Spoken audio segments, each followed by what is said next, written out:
আমি তো কক্সবাজার মহাপরিকল্পনার সাথে জড়িত। আমি আর্কিটেক্ট এবং এখানকার আরবান ডিজাইনার।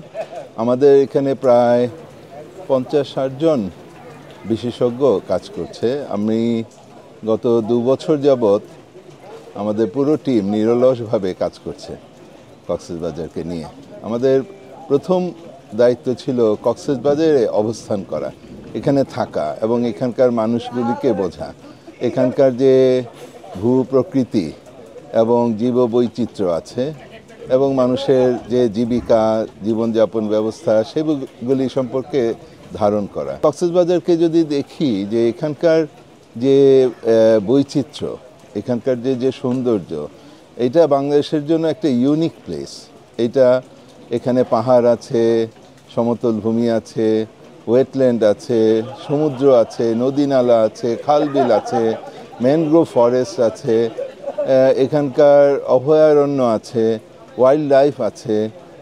এটা একটা অতুলনীয় একটা ইউনিক প্লেস। এই প্লেসে এইটার জন্যই মানুষের এত আকাঙ্ক্ষা এখানে আসার জন্য।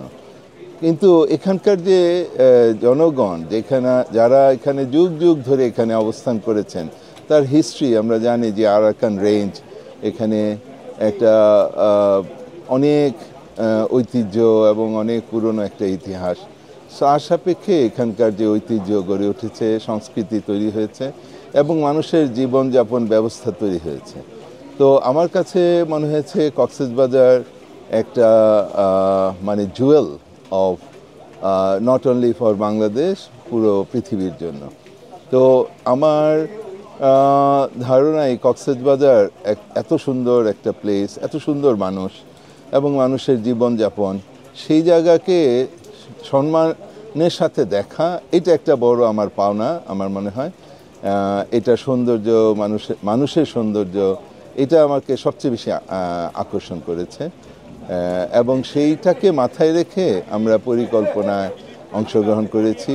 এই অ্যাজ এ বিভিন্ন সেক্টরের প্রফেশনাল এবং এখানকার যে লোকাল পিপল, তাদের যে নলেজ, তাদের যে জ্ঞান, বুদ্ধি, উইজডম, সেইগুলিকে কাজে লাগিয়ে আমরা একটা সুন্দর ভবিষ্যৎ তৈরি করতে পারবো।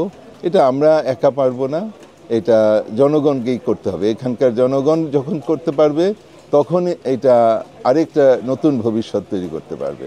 এটা আমার কাছে মনে হয়েছে।